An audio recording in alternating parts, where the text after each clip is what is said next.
So, Kilty, welcome to the show. How are you?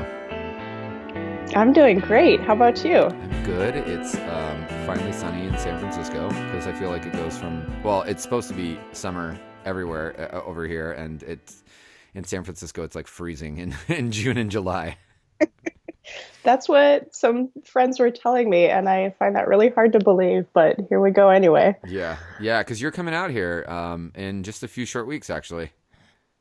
Yeah, super stoked. Probably next week, actually. Nice. I'm excited that I get to see you face to face. So for everyone that's tuning in, Kilty is she's in Hawaii right now. She's in that's where you call home. You're from Hawaii. Yes. Nice. Nice.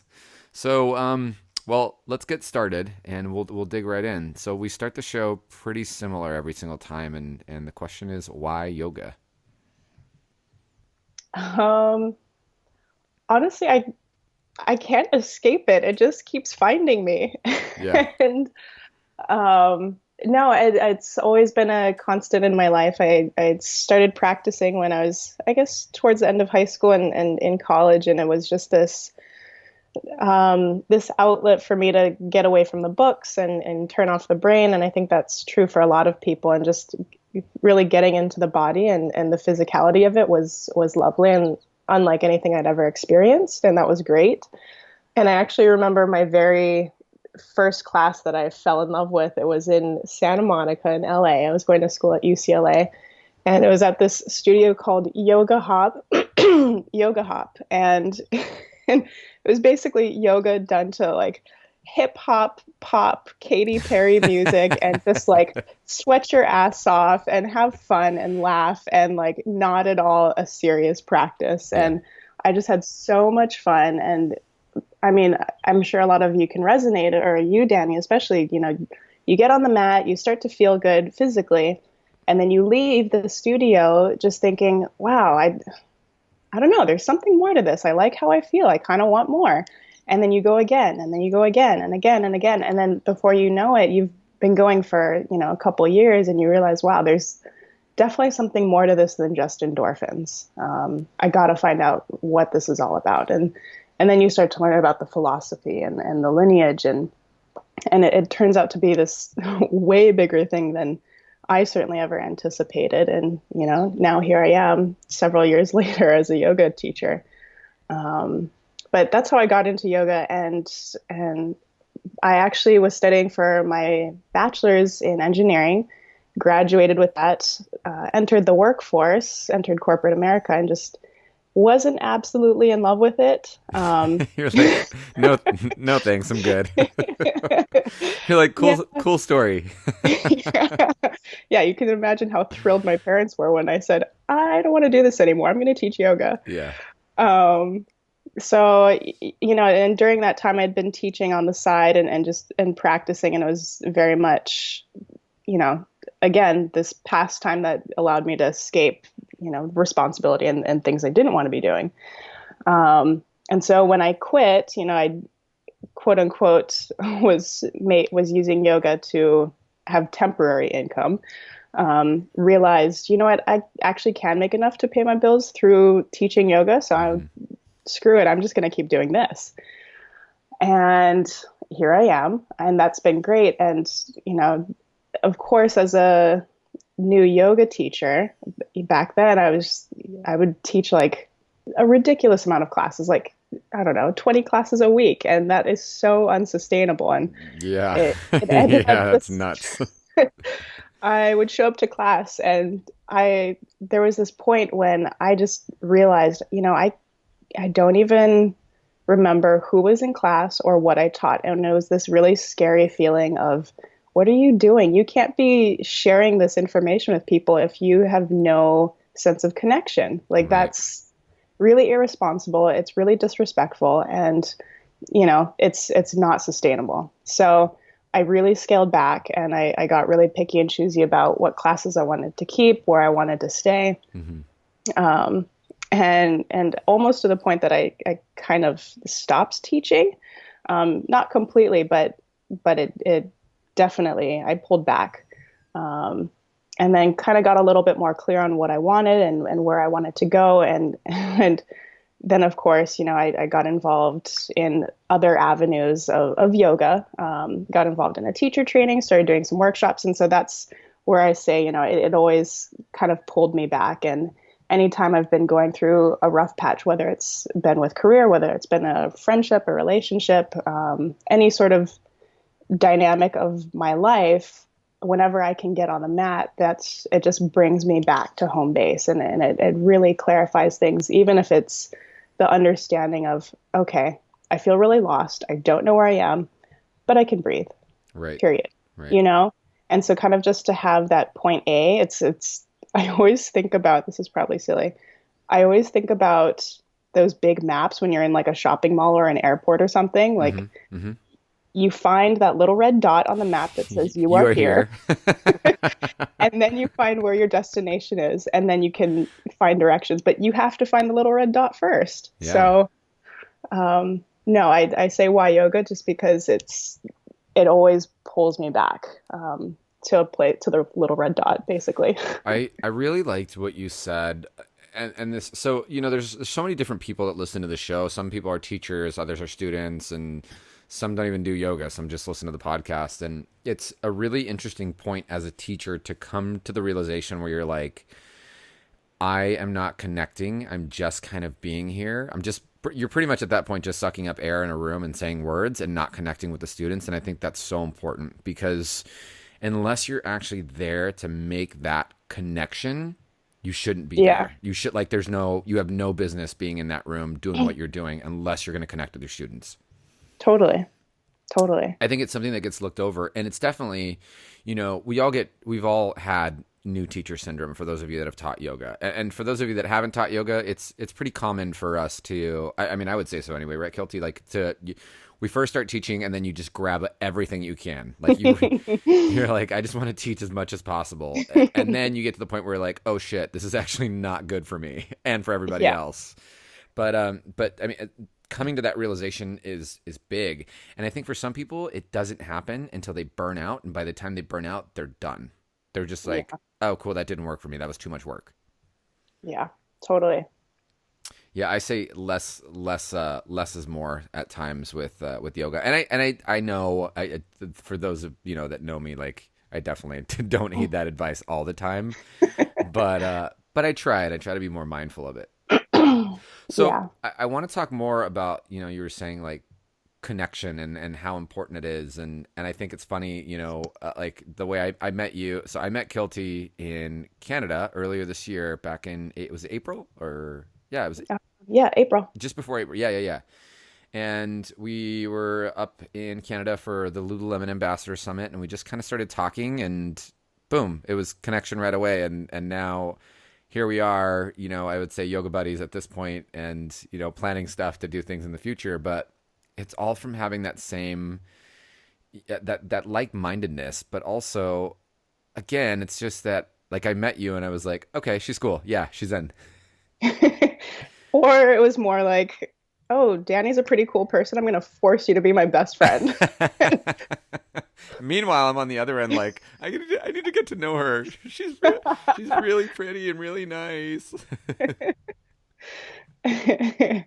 But no, going back to it, like, connection and how yoga actually makes us more connected, and what's your take on it? Like, I think for me, and again, I can only I can only speak from my experience, but like, I never used to be as connected with people. I used to be really guarded. My students still poke fun at me how they're like, Danny's going to roll his eyes when someone starts chanting or someone starts having a Dharma talk or whatever. And the truth is yeah, I poke fun at all those things all the time because it's funny for me, but I'm just a big softie that wants to be cracked open.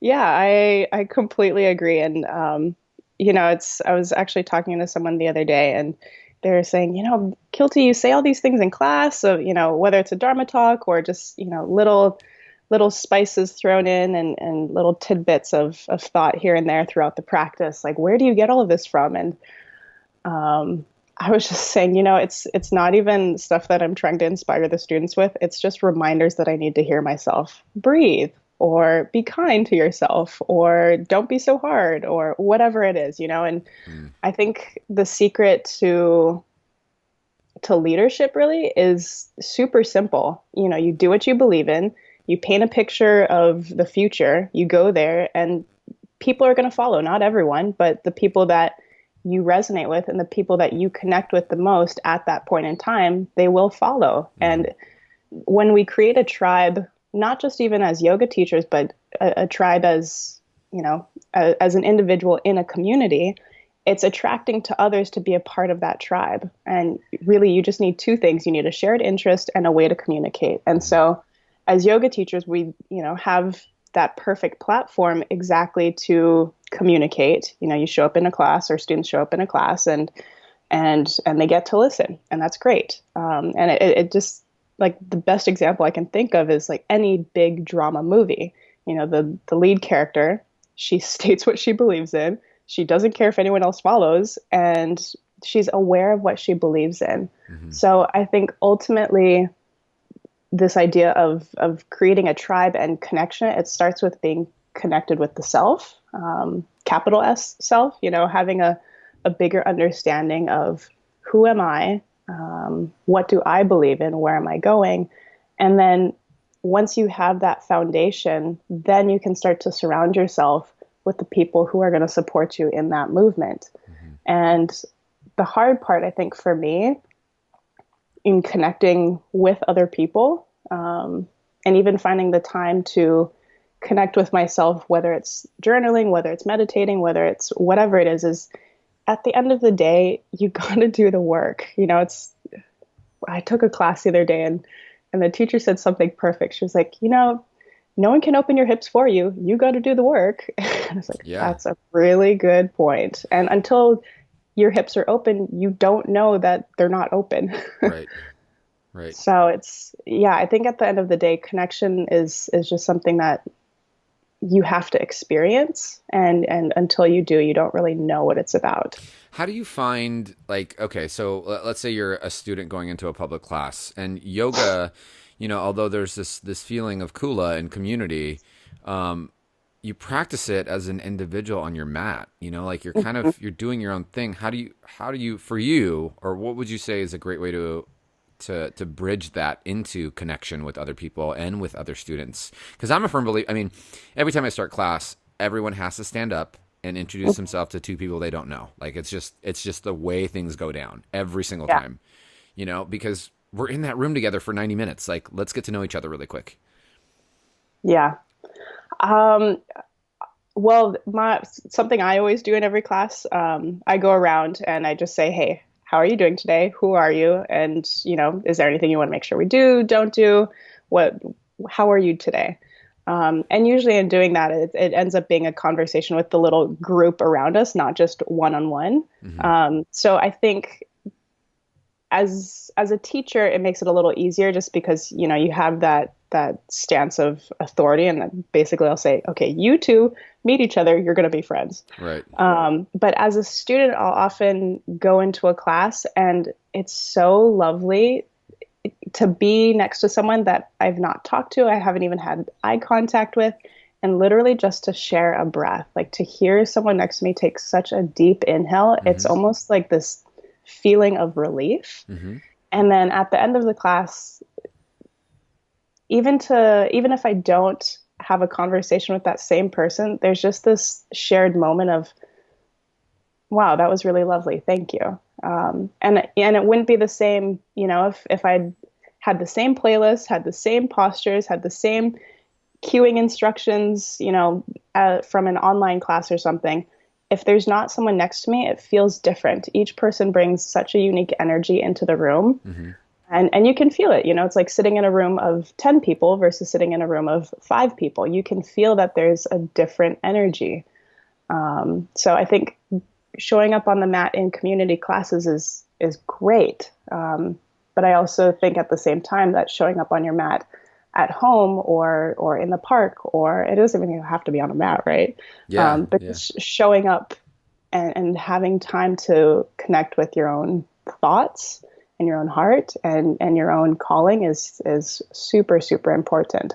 And if you're not willing to do that when you show up on the mat in a group setting, or if you show up in a community, it's going to be a little harder. Yeah, it's a really good point too. I mean, if you're, I think we get caught up in the whole like, well, the yoga has to look this way. It has to look and these shapes, and we get caught up on just exactly that, the shapes and what it's supposed to look like. When in all actuality, it's like, well, what do you want it to feel like? Mm-hmm. You know, like how do you want to feel? Do you want to feel connected? Do you want to feel disconnected? Are you trying to let go of something? Are you trying to connect to something? Are you trying to, like coming from a place of what the practice needs to feel like and not what it looks like, I think is really important to find that deeper connection. Totally. It's about getting, a shape into your body, not your body into a shape. Yes. Yeah, that's a really good way to put it. Wow. Yeah. Say that one more time so that we all get to hear it again. Oh shoot. It's about, now I can't repeat it. It's about getting getting a shape into your body, not your body into a shape. Yeah, don't ask me to repeat things. I'm going to coin that one as my own. Yeah, go for it. Your secret's safe with me and everyone listening. Yeah, right? Yeah. Only the other 100 people that are listening to the show. But I made it up, guys. It's all me.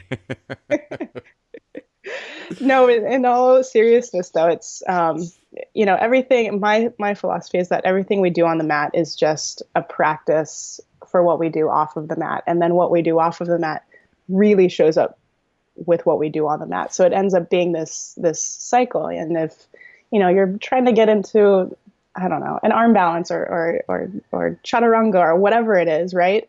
And you're having challenge, how do you face that challenge? Do you just try to plow through it? Do you take a step back and breathe through it? Do you give it a rest and come back a month later? And then what challenges in your life are you facing? Is it, an argument in a relationship with your partner? Is it something happening at work? Okay. Do you plow through it? Do you, run and hide? How do you react? And more often than not, you can definitely, at least I can, maybe not you, but I can see the similarities between what's happening on my mat and what's happening off my mat. And I think we forget that yoga training isn't yoga training. It's like life training. Like, seriously. If you can distract your mind and stress your body and stay stable, like chances are that's going to translate in the outside world. Yeah, hands down. Yeah.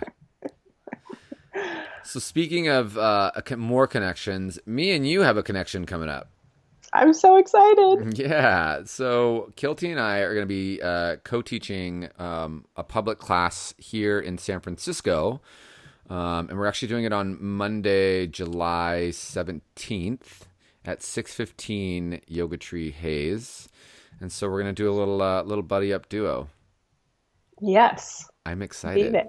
I'm so excited. This is your first San Francisco debut. Yeah, I know. I really can't wait. Yeah, I've been talking it up a little bit, so. Prime time. No, it'll be good. So for those of you, wanted to come check out Kilty or coming to visit us up at the studio, come hang out. It should be a really, really, really fun class. Yes, we'll definitely be putting some shapes into our bodies. Yes, for sure. And not bodies into our shapes. Right on, Kilty. Well, what else do you have going on? You have I'll post your public I'll post your website and stuff on the show notes. But do you have any other stuff coming up or any workshops or thanks. Anything else? No, well, I'm gonna be releasing some classes online, which will be great. So if any of you who come to class with me and Danny want to get more of me, but you can't make it to Hawaii, then definitely you'll be able to find my classes online. So really stoked about that. Definitely have a women's retreat coming up. I haven't locked in dates yet, but that'll be in Hawaii. So if any of you ladies want to come to the North Shore of Oahu and just get swept away with the beauty of the ocean and what be it, then come join me and Noelani and Kelly, also fellow ambassadors with Lululemon.